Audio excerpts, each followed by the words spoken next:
on a assisté, tout le monde a été ébahi là récemment par les dernières images de Starship qui revient dans des bras géants, un lanceur énorme, des bras géants, enfin tout le monde était époustouflé. Est-ce que c'est le signe que les États-Unis nous ont tellement distancés que l'Europe n'arrivera pas à rattraper les États-Unis dans le spatial ou à maintenir une industrie spatiale de haut niveau? Moi, j'ai déjà été ébahi et ému par le premier lancement d'Ariane 6. D'abord parce que c'est un grand projet européen et qu'on y a tous beaucoup contribué, et toutes les équipes, et c'est le retour de l'Europe dans l'espace. Donc pardon, mais on était en retard. Le programme était en retard, on n'avait plus d'accès à l'espace, on a retrouvé notre accès dans l'espace. Après, comme tous les geeks du spatial, évidemment, j'ai regardé avec attention, comme à chaque fois, chaque vol du Starship, on a réussi de regarder, de comprendre. Un peu suspense. Évidemment. Non, mais c'est un très bel objet, d'ingénierie. C'est très intéressant ce qu'ils font. Maintenant, la vraie question, c'est le Starship. Pourquoi faire et quel impact en fait sur le marché commercial et sur les autres marchés. Est-ce que le Starship c'est juste pour aller sur Mars, sur la Lune et sur Mars? Est-ce que le Starship va complètement disrupter par des prix au kilo très très bas l'orbite basse ou l'orbite géo? C'est des questions aujourd'hui où, enfin, si on commence à avoir des idées, on réfléchit, on voit bien qu'il y a des ruptures qui vont arriver à travers ces technologies, parce que des coûts au kilo beaucoup plus bas, ça veut dire des satellites qu'on construit différemment, des satellites moins chers, donc c'est d'autres façons de penser. Donc on regarde tout ça, évidemment, on y est extrêmement attentif. Maintenant, pour répondre à votre question, est-ce que l'Europe est perdue ou larguée sur les lanceurs? Je pense qu'il faut être clair. Oui, on a pris du retard. Le fait que il y a une dizaine d'années ou un peu plus, on n'a pas cru aux réutilisables et on n'a pas été assez agressif sur le marché, on le paye et on va continuer à le payer pendant assez longtemps. Et se continuer à payer, ça veut dire quoi? Ça veut dire que non seulement, évidemment, on s'occupe d'Ariane 6, on fait vivre ce lanceur qui d'ailleurs a un carnet de commandes complètement plein. Hein, donc juste pour un tout petit peu, comment dire, rééquilibrer un peu les choses. C'est-à-dire que on n'est pas du tout. Enfin, certes, Starship c'est un progrès, c'est une démonstration technologique assez incroyable. Le Falcon aussi, ça marcherait très bien. Mais moi, je constate aujourd'hui que Ariane 6 a fait son premier vol. Il y a un carnet de commandes comme jamais aucune Ariane n'a connu. On a l'impression que l'Europe est sur une industrie spatiale, alors on va dire, pas du passé, mais une industrie spatiale mais il faut qu'on se réinvente. De l'instant, face à des gens où c'est vrai que quand on voit Starship, on imagine déjà les vaisseaux spatials qui vont et qui reviennent de la Lune, qui vont aller, je sais pas quoi... prendre des matières intéressantes sur les astéroïdes pour les apporter aux petits humains, qui vont faire des voyages hyper rapides autour. Alors peut-être que tout ça est fantasmatique, mais c'est vrai que l'image de Starship, elle renvoie une image de spatial de nouveau, de conquête et d'exploration. Ce qui n'est pas le cas d'Ariane, même si c'est une belle fusée. Non, mais vous avez raison. De toute façon, Ariane est pas conçu aujourd'hui comme un lanceur qui est là pour transporter des humains. Ça pourrait demain matin, enfin demain. Oui. Il faudrait un petit peu d'argent, mais c'est quelque chose qui est envisageable. Mais moi, je voudrais insister sur le fait que oui, on a pris du retard sur un certain nombre de sujets auxquels on n'a pas cru, mais on est en train non seulement de le rattraper avec Ariane qui revient et qui nous restaure notre capacité d'accès à l'espace, mais après, à côté de ça, on investit aussi sur des nouveaux programmes. Et la France en particulier, vous le savez, il y a quelques mois, a financé 4 entreprises qui sont en train de construire les nouveaux lanceurs et qui préparent le futur. Et donc derrière, on leur a acheté des premiers vols de démonstration. Il se trouve que c'était un appel d'offres qui était ouvert à tous les Européens, mais c'est 4 entreprises françaises à la fin qui ont été sélectionnées. C'est le résultat de l'appel d'offres.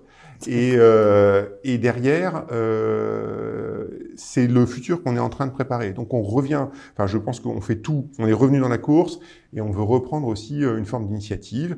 Mais oui, on a un défi derrière. Les lanceurs, on a pris du retard. Les satellites, les 2 plus gros acteurs qui sont 2 grands groupes français, Airbus et Thales, annoncent des suppressions d'emplois. C'est vrai que ça dresse un tableau un peu morose. Et dans ce tableau rose, la question c'est est-ce qu'on n'a pas pris des virages technologiques assez vite ou est-ce que... Enfin oui, l'idée c'est est-ce qu'il y a des choses qui sont arrivées qu'on n'a pas vu venir, tout simplement. Non, je pense que c'est une très bonne question. La situation est, je pense, un peu différente, mais c'est vrai que du côté de Airbus Defence and Space et Thales Alenia Space, il y a des difficultés aujourd'hui qui sont des difficultés liées essentiellement aux télécoms en orbite géostationnaire, qui était un marché très important pour nos deux grands primes satellitiers européens. Je rappelle que, contrairement à ce qui se passe aux États-Unis, le marché privé qui alimentait largement ces deux grands primes, je parle du marché des satellites géo, était indispensable pour, quelque part, faire fonctionner l'ensemble du système. C'est-à-dire que c'est pas simplement la commande publique qui pouvait nourrir les deux primes.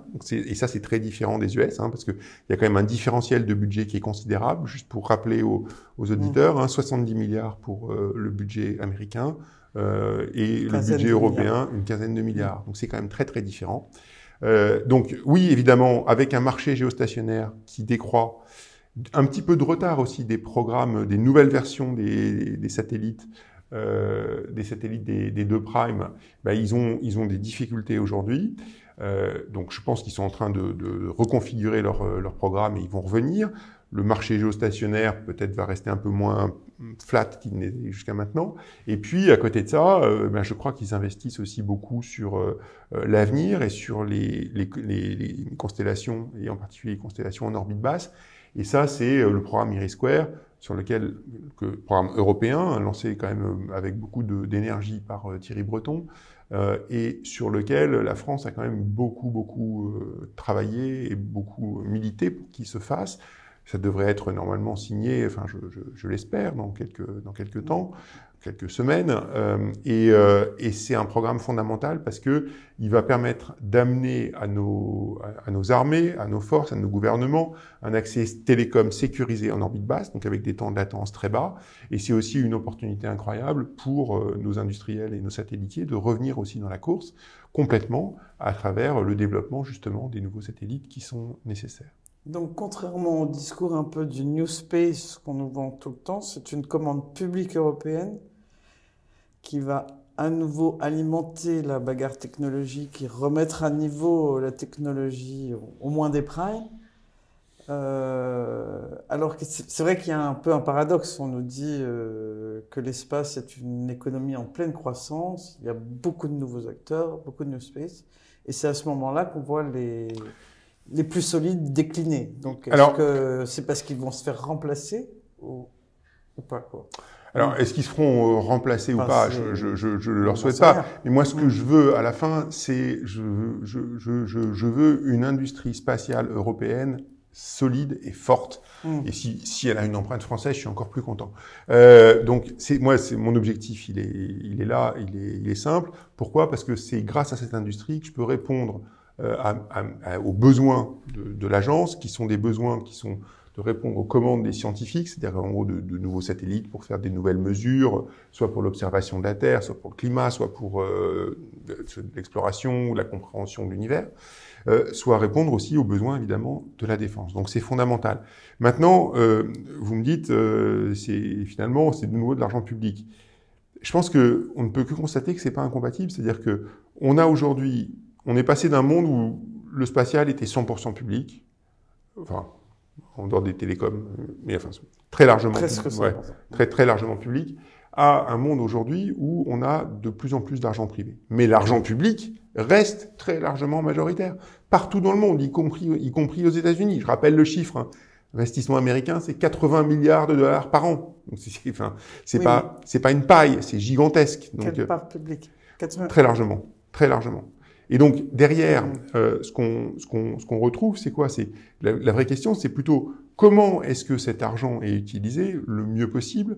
Et on a des opportunités aujourd'hui avec les nouveaux acteurs du spatial qui fournissent des des alternatives, effectivement, à des programmes plus classiques qu'on a pu développer dans le passé et qui sont parfois super intéressantes. Est-ce que toutes vont marcher? La réponse est probablement non. Il y en a plein qui vont pas marcher, mais je suis convaincu aussi qu'il y en a qui fonctionnent aujourd'hui et qui vont fonctionner demain et qui vont nous permettre de faire à des coûts moindres et en prenant peut-être moins de risques pour les États, des choses qu'on peut faire peut-être plus vite qu'on a pu le faire dans le passé. Donc c'est une opportunité, c'est un moyen de faire différemment.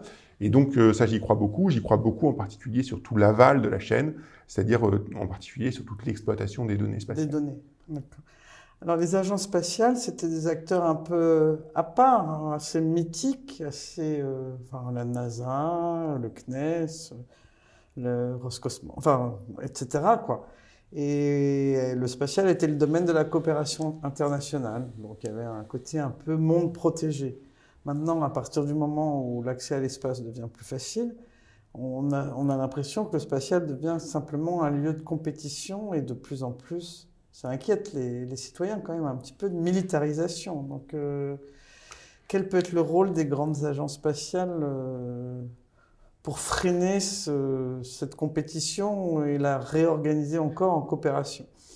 Non, alors vous avez tout à fait raison, c'est-à-dire que on a été pendant longtemps dans un domaine spatial. Alors il y a toujours eu une des jambes du spatial a toujours été militaire. Hein, oui. Enfin c'est Oui. après effectivement à côté de ça, ce qui est nouveau, c'est que c'est la militarisation de l'espace, c'est-à-dire que le fait qu'aujourd'hui on a des opérations militaires dans l'espace, ce qui était pas le cas avant. Ça c'est un vrai changement de paradigme, et ça change les choses. Et puis c'est aussi le fait qu'on est passé d'un spatial de défense qui était vraiment enfin, on a une utilisation opérationnelle du spatial de défense aujourd'hui, c'est-à-dire sur le champ de bataille. Hein, alors qu'avant, on était peut-être sur des phases qui étaient peut-être un peu plus amont. Donc, c'est des changements de paradigme. Mais donc, le spatial de défense est fondamental aujourd'hui. À côté de ça, oui, il y a de plus en plus de compétition sur tous les segments commerciaux. C'est-à-dire, dès qu'il y a une capacité de commercialisation, derrière, effectivement, on voit qu'il y a différents acteurs qui se positionnent, qui se font de la compétition, qui sont tous très largement soutenus par les États. Hein. Arrêtons de s'imaginer que dans le spatial, il n'y a pas de start-up qui est créée dans le garage. En tout cas, pas c'est l'image qu'on nous vend. Tout le monde veut être le futur SpaceX. Oui, mais SpaceX si SpaceX a été créé dans un garage, c'était un garage en or massif. Donc, je veux dire, c'est financé par la fédération. Donc, c'est l'image que certains politiques ont. Ils disent, mais pourquoi en tout Europe va se faire tout seul. On doit financer encore tout ça, alors que regardez, telle start-up privée. Pardon, je vais répéter le même chiffre, mais nos partenaires américains mettent 70 milliards de dollars par an sur le spatial. Enfin, je veux dire, je pense que s'ils pensaient que tout ça pouvait voler tout seul, sans mettre d'argent, je pense qu'on peut faire confiance au gouvernement américain pour réduire la voilure. Donc c'est pas vrai. Le spatial, ça coûte cher. Ça veut pas dire que ça coûte pas beaucoup moins cher par mission et qu'il y a un certain nombre de choses qu'on peut faire radicalement différemment, mais ça va continuer à coûter cher aux États, et s'imaginer que ça va être gratuit, c'est pas vrai. Ça n'existe pas. Enfin, c'est pas vrai. Si vous prenez l'exemple un lanceur lourd comme Ariane 6, comme le Falcon, etc., c'est beaucoup d'années de développement. C'est 7-8 ans de développement au moins, d'accord? Et puis, c'est en général, l'ordre de grandeur, le coût, c'est le milliard d'euros. Enfin, 2, 3, enfin, voilà. Après, vous êtes doué, vous n'êtes pas doué, vous le faites plus vite, vous le faites moins vite, etc. Mais c'est ça, les ordres de grandeur. Et donc, ça veut dire que derrière, c'est tellement élevé qu'en fait, que le coût de développement, la plupart du temps, il est absorbé par les États de manière directe ou indirecte. Alors, en Europe, on l'absorbe directement, c'est-à-dire que c'est l'Europe qui finance le développement, par exemple, d'Ariane 6, enfin, les partenaires de l'Agence spatiale européenne, qui sont impliqués dans le programme, la France en premier lieu, mais aux États-Unis, c'est fait de manière peut-être un petit peu plus subtile à travers des vols qui sont achetés, par exemple, à SpaceX, à des tarifs qui sont extrêmement élevés par les acteurs gouvernementaux américains. Donc c'est d'autres modes et d'autres façons quelque part de subventionner les acteurs du spatial. Mais oui, le spatial il y a plus de compétition, mais ça reste très public. Et puis le dernier point, pardon pour cette réponse un peu longue, c'est que il y a aussi de nombreux champs qui restent des champs de coopération, Dieu soit loué, il en reste, entre les grands États, entre les agences, simplement parce qu'il n'y a pas de marché aussi. Quand vous allez mettre un sismomètre sur Mars, quand vous allez mesurer du radon sur la Lune, ou quand vous allez mesurer, repérer des sursauts gamma dans l'univers, eh ben, je connais pas beaucoup d'acteurs qui sont prêts à mettre de l'argent, enfin des philanthropes, s'il y en a, n'hésitez pas, contactez-nous. Mais il y a pas vraiment de business, enfin en tout cas pas de business immédiat derrière. Il n'y a pas non plus de récurrence, c'est-à-dire qu'au sens où vous faites pas 10 satellites identiques. À chaque fois, c'est un mouton à 5 pattes qu'on fait. Et donc, là, le rôle des agences reste absolument fondamental.